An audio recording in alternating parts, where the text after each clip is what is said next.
¿Qué tal, jóvenes? ¿Cómo están? Mm, en esta ocasión la clase será grabada. Espero haya claridad y si no, cualquier problema, en la sesión de mañana podemos, podemos afinar y aclarar dudas. Bien, el tema de esta ocasión es lógica formal y operaciones mentales, ¿sale? Entonces ese es para que ustedes en su trabajo puedan poner su título. Vamos a comenzar con la clase de hoy.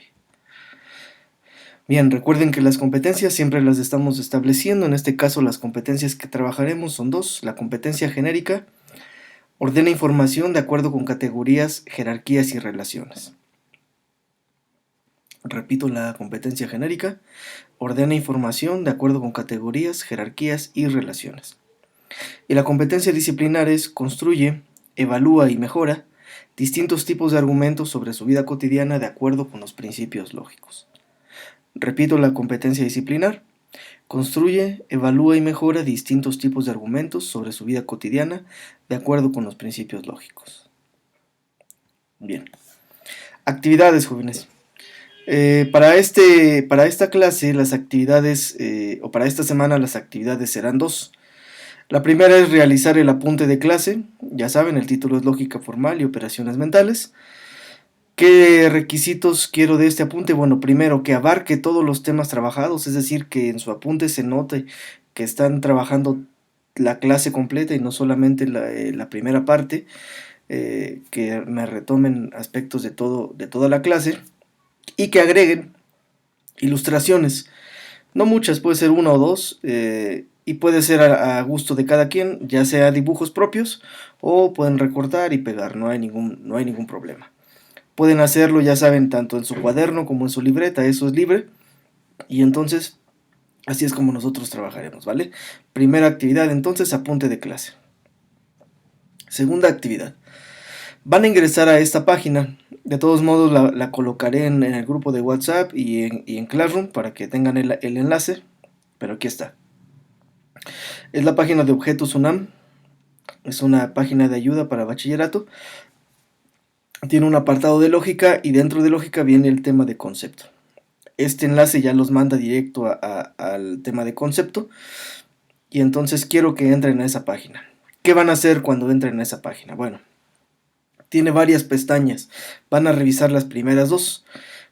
Entonces hay que leer lo que viene en esas dos pestañitas, comprender lógicamente, leen bien, comprenden y ya una vez que hayan leído y comprendido, entonces quiero que respondan dos preguntas. La primera es ¿qué es un concepto? Y la segunda es ¿cómo se forma un concepto? ¿Sale?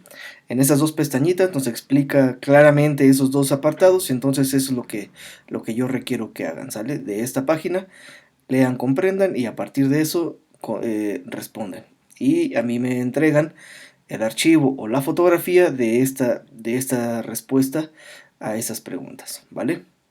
Bueno, la fecha máxima de entrega para estas actividades es el jueves 8 de octubre a las 8 de la noche.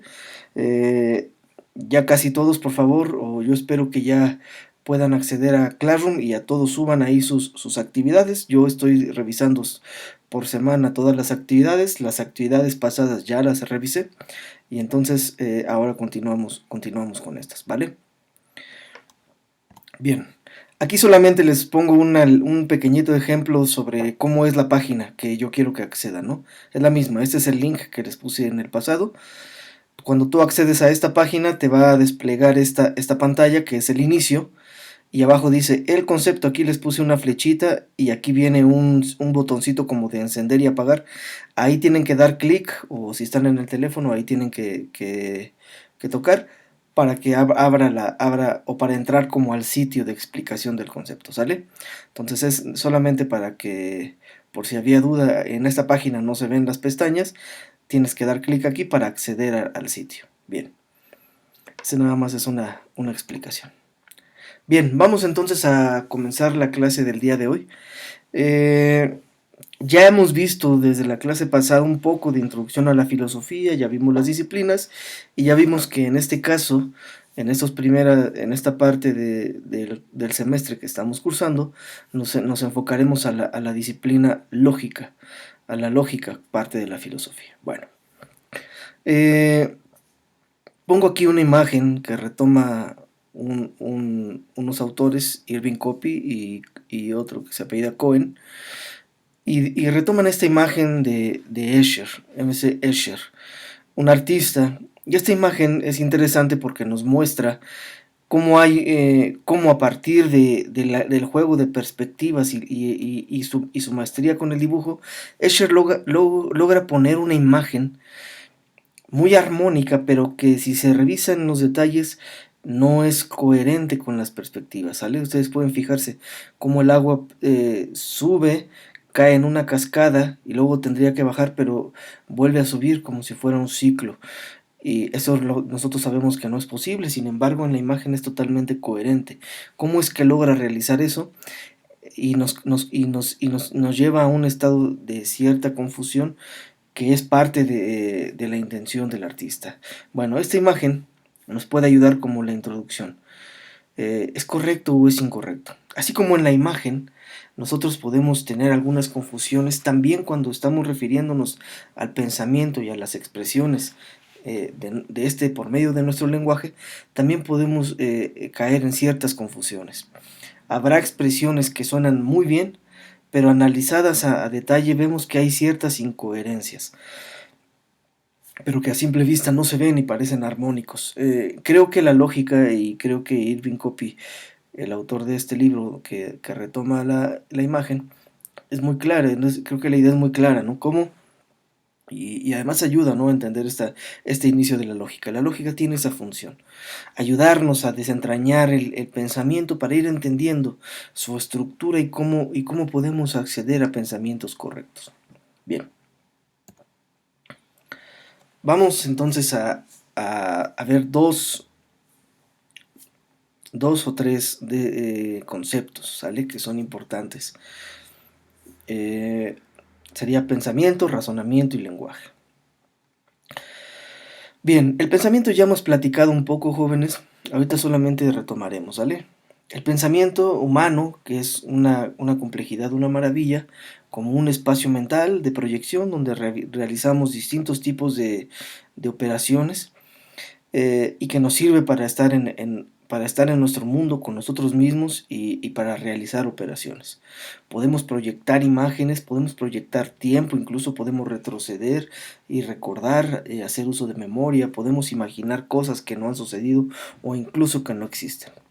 Todo esto que nos permite el pensamiento, todas estas operaciones, pues nos llevan a entender que hay una gran complejidad en el pensamiento. Bien. Desde la psicología se ha estudiado el pensamiento, hay formas de estudiarlo, hay muchos tipos de pensamiento, ¿no? Lo que les decía, la imaginación, el recuerdo. Y desde la lógica también se ha estudiado el pensamiento, pero no le interesa todo el pensamiento a la lógica, sino a la lógica le interesa, por lo menos a la lógica formal, que es la que platicaremos hoy, le interesa el pensamiento denominado razonamiento. ¿Sale? Y el razonamiento es un tipo de pensamiento muy específico, es aquel que nos permite llegar a inferencias, o también, dicho de otra manera, nos permite llegar a conclusiones, ¿vale? Eh, entonces, nosotros tenemos algunas ideas, algunos enunciados, proposiciones, y a partir de ellos nosotros podemos obtener un nuevo conocimiento que es una inferencia, es una deducción de un conocimiento, podemos obtener otro, es decir, obtenemos una conclusión. Ahorita solamente lo dejaremos así de manera general, esto va a ser tema de varias clases, no se preocupen, ¿sale? Pero el razonamiento es el tipo de pensamiento que nos, nos toca ahorita o nos interesa ahorita desde la lógica. Bien, vamos a pausar aquí, vamos a poner un paréntesis y vamos al concepto de abajo, que sería el lenguaje. El lenguaje, como nosotros ya hemos visto, es el medio de expresión de nuestro pensamiento, ¿sale? Yo conozco o puedo conocer parte del pensamiento de alguna persona por medio de los lenguajes que esa persona utiliza y que utiliza para comunicarse conmigo. Bien, Las capacidades del lenguaje son infinitas, jóvenes. Nosotros vivimos llenos de lenguajes. Estamos en un mundo habitado por lenguajes y esos lenguajes nos habitan a nosotros mismos. Ya vimos la gran diversidad de lenguajes. Bueno, que hay musicales, que hay lenguajes icónicos de imágenes, de colores, de sonidos. Y tenemos el lenguaje como los idiomas, como en este caso el español, ¿sale? Que hablamos o que escribimos. Cuando hablamos de este lenguaje, ahorita vamos ya a centrarnos en este lenguaje hablado, en este idioma, eh, resulta que cuando usamos ese lenguaje, lo usamos para diferentes cosas, es decir, que el lenguaje tiene diferentes funciones. Yo puedo preguntar a alguien, ¿no? Oye, ¿cómo te sientes hoy? Puedo, esa es una función, puedo utilizar el lenguaje para otra cosa, como una súplica, por ejemplo, decirle, ándale, profe, páseme, la próxima sí me pongo, o présteme unas décimas, ¿no? Como es común en algunos espacios que compartimos estudiantiles. O puede haber lenguajes como una orden, por ejemplo, cuando tu mamá o papá te dice, ¿sabes qué? Te toca lavar los trastes, ¿no? Ahí hay una orden. Pero hay otra forma de lenguaje que se llama afirmación, es decir, cuando yo me refiero a un objeto, a algo, y afirmo algo sobre ese objeto, ¿sí? El día de hoy hace frío, ¿sale? Ahí hay un lenguaje que es afirmación. ¿Por qué diferenciamos estas funciones del lenguaje? Porque resulta que no a todas las funciones del lenguaje podemos realizarles un análisis en términos de si son verdaderos o en términos de si son válidos. Por ejemplo, una pregunta no se puede analizar en términos de verdaderos o falsos, ¿no? La pregunta, oye, ¿ya comiste? Oye, ¿cómo te sientes? Eso no es ni verdadero ni falso, es una pregunta que busca algo. La súplica, ande, profe, páseme, tampoco es ni verdadera ni falsa, busca obtener algo. O la orden, ¿no? Haz esto, tampoco se aplica un análisis de verdadero o falso, sino que la orden es algo que se te está imponiendo. Al contrario, cuando yo digo, este día hace frío, ustedes sí podrían decir, ah, si es verdadero o no, no es falso, no, no hace frío, acá en la casa no hace frío, ¿no? A este lenguaje que afirma o niega cosas sobre el mundo, sobre algún objeto, se le llama lenguaje enunciativo, ¿sale? Y podemos entenderlo entonces en términos de si es verdadero o válido, después distinguiremos esos dos conceptos, y ese tipo de lenguaje es el que le interesa a la lógica formal, ¿sale? Este lenguaje que expresa afirmaciones o negaciones sobre algún objeto del mundo. Bien. Y es ese tipo de lenguaje el que utiliza, ahora sí regresamos a nuestro concepto anterior, ese tipo de lenguaje que es el que utiliza el razonamiento para expresarse. Por lo tanto, aquí tenemos el vínculo, ¿no? El pensamiento tiene varios tipos. El que nos interesa ahorita es el tipo de pensamiento llamado razonamiento. Y este razonamiento se expresa en un tipo de lenguaje denominado afirmativo o enunciativo. ¿Vale? Vamos armando un pequeño rompecabezas. Necesito que vayan poniendo atención. Bien. Un elemento bien importante, jóvenes, para esta introducción a la lógica es una operación mental que ustedes pueden realizar o que tenemos que ir desarrollando para poder realizar. Y esta operación mental es la de separar la forma del contenido. Voy a tratar de explicarlo. Es algo que se debe desarrollar, ¿sale? Y que ustedes lógicamente lo pueden hacer. Las cosas en el mundo se presentan como todos o como unidades. Hay un humano, hay un auto, hay cosas así.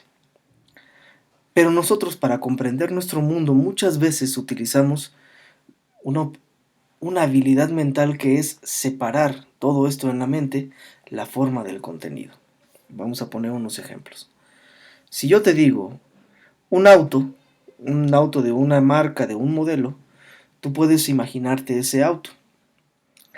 Pero ese auto podrá tener un color distinto, podrá estar equipado o no, o ser muy austero o muy equipado, o ser de transmisión manual o transmisión automática, ¿sale? Podrá tener distintas características, sigue siendo el mismo auto, pero tiene distintas características. Sin embargo, cuando ves uno, y cuando ves otro, y cuando ves otro, puedes ubicar que es el mismo modelo. Entonces, aquí podemos separar la forma del contenido. Cambia el contenido, es decir, cambia el color, cambia tal vez el tipo de llantas, cambia el motor, no sé, cambia cómo está equipado. Pero la forma, la estructura de ese modelo se va a mantener y por lo tanto nosotros reconocemos que es ese modelo, ¿vale? Podemos hacerlo ya no con autos, con una persona. Tú puedes ver a cualquier ser humano e identificar que es un ser humano. Cada uno somos diferentes, ¿no? Yo, por ejemplo, soy chaparrito, tengo la piel morena, tengo el pelo largo, tengo unas características. Sin embargo, cuando me ves a mí, digo, no ves a un extraterrestre, sabes que es un ser humano. Raro, pero un ser humano. Como cuando ves a cualquier humano. ¿Por qué? Porque a pesar de que mi contenido, es decir, tengo características que se diferencian, hay una forma, hay una estructura que se mantiene, ¿no? Que es común a los seres humanos. Vamos a decir un rostro con los ojos, la nariz, la boca, las orejas, el cráneo, un cuello, un tronco, unas extremidades, ¿sale? Que son comunes a todos. Todos tenemos esa estructura, pero se expresa en diferente forma. Sí, se expresa de diferente manera. Entonces, ahí podemos ver otra vez la diferencia entre forma y contenido, ¿sale? Contenido sería esto que es distinto, esto que va a tener unas peculiaridades, y la forma es esta estructura que se mantiene, que es similar en todos los casos, ¿sale? Por eso les pongo ahí este cubo, ¿no? Primero tiene sólido, tiene relleno, y después nosotros podemos identificar la forma. Ya podríamos colorear sus lados de diferente color y seguiría teniendo la misma forma. Cambia el contenido y no la forma. Bien, espero me hayan seguido hasta aquí.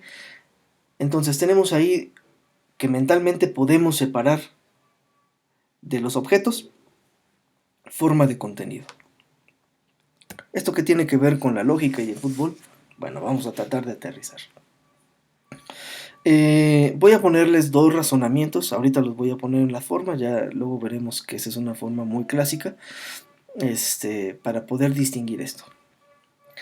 Yo puedo decir un razonamiento, que sería en este caso, vamos a decir el razonamiento 1, y en este razonamiento plantear lo siguiente: todos los maestros son estudiosos, todos los estudiosos son sabios, por lo tanto todos los maestros son sabios, ¿sale? Ahí tenemos un razonamiento completo. Tenemos dos premisas, dos inferencias y tenemos una conclusión que sería el último expresado en él. Por lo tanto, bien, ahora tenemos un razonamiento 2. En este razonamiento 2 vamos a leerlo. Dice: todos los estudiantes son inteligentes, todos los inteligentes son curiosos, por lo tanto todos los estudiantes son curiosos, ¿vale? Ahorita no nos vamos a fijar tanto en si es verdadero o es sabio, ¿no? Yo creo que no todos los maestros somos sabios o estudiosos, no lo sé. Me gustaría que todos los estudiantes fueran curiosos, por ejemplo. Y yo sí creo que la mayoría de los estudiantes son inteligentes de diferentes maneras. Bueno, pero no nos interesa si es verdadero o no. Nos interesa fijarnos en cómo están hechos o cómo están dichos. Aquí, si se fijan, resalté algunas partes y les puse abajo una letra. Tanto en el razonamiento 1 como en el razonamiento 2 podemos ir ubicando que tienen la misma estructura. A pesar de que uno se está refiriendo a los maestros y otro se está refiriendo a los estudiantes, los dos están dichos de la misma forma, ¿sale?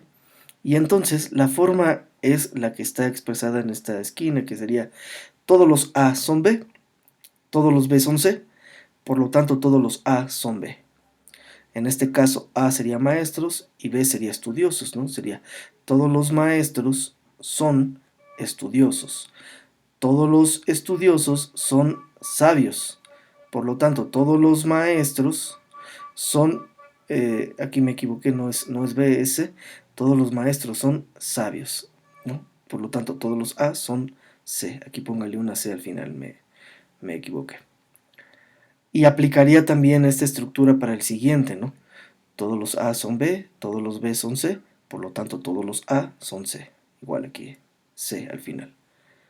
Podría yo cambiar aquí lo que estamos haciendo es, no me estoy fijando tanto en el contenido, sino que me estoy fijando en la forma del argumento. Podría yo cambiar esos términos y, por ejemplo, decir, todos los delfines son peces, todos los peces viven bajo el agua, por lo tanto, todos los delfines viven bajo el agua, ¿sale? Si se fijan, dejé la misma forma, la misma estructura, pero cambié los términos. Aunque cambie el contenido, la forma se mantiene, ¿sale? Espero me hayan seguido en este pequeño ejercicio. Con eso, nosotros podemos entender por qué le denominamos a esta parte de la lógica que vamos a ver lógica formal. Se llama lógica formal porque se está fijando más que en los contenidos, se está fijando en la estructura de un razonamiento, ¿sale? En cómo está estructurado, cómo está la forma de ese razonamiento. Y por eso le llamamos lógica formal. Bien, aquí está, lógica formal. Ahora tenemos ya una definición ya retomada de un autor, y es: la lógica es la ciencia de los principios de la validez formal de la inferencia, ¿sale? Y ahora ya no solamente es una definición al aire, sino que ya vemos que cada una de estas palabras podrá ya empezarnos a significar algo, ¿sale? Justo aquí es donde vamos a iniciar y por eso está esta imagen. Ahí es en donde nos vamos a adentrar, ¿no? A esta parte de lo que es la lógica formal. Bien, por último, un elemento importantísimo para entender la lógica formal es distinguir estas tres formas u operaciones mentales, ¿sale? Es importante entender, por eso está la imagen de la escalera, que uno va después del otro y para estar en uno necesitas haber pasado por el anterior forzosamente. Por eso es la idea de escalera. Siguiendo la imagen, la primer forma u operación mental sería el concepto. Una vez que se logra el concepto podemos llegar al nivel de los juicios, y una vez logrando los juicios podemos llegar al nivel del razonamiento, ¿sale? Si ustedes se fijan, utilizamos la misma palabra que hace un momento, razonamiento. Aquí teníamos, aquí donde les mostré las formas, teníamos razonamientos.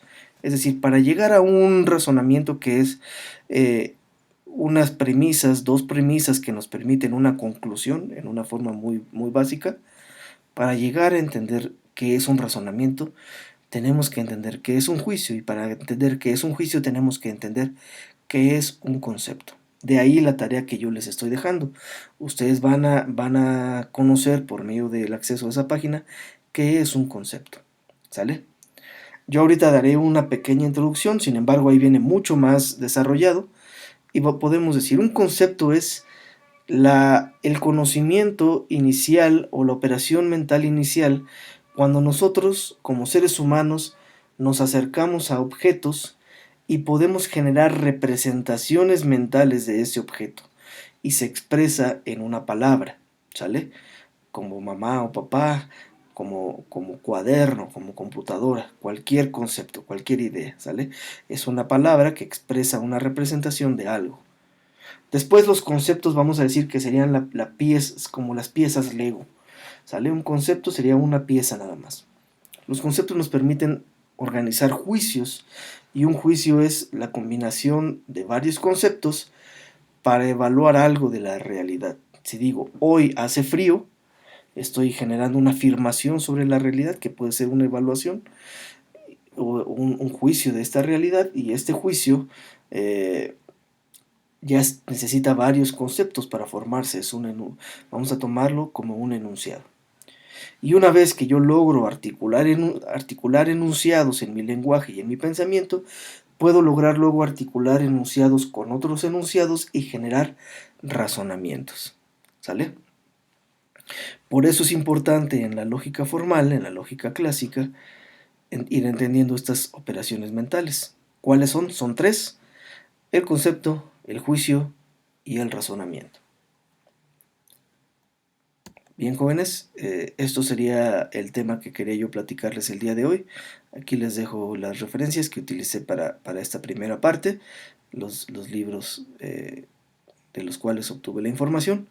Espero se encuentren muy bien, un fuerte abrazo, mucha fuerza, mucha salud para seguir resistiendo esta pandemia.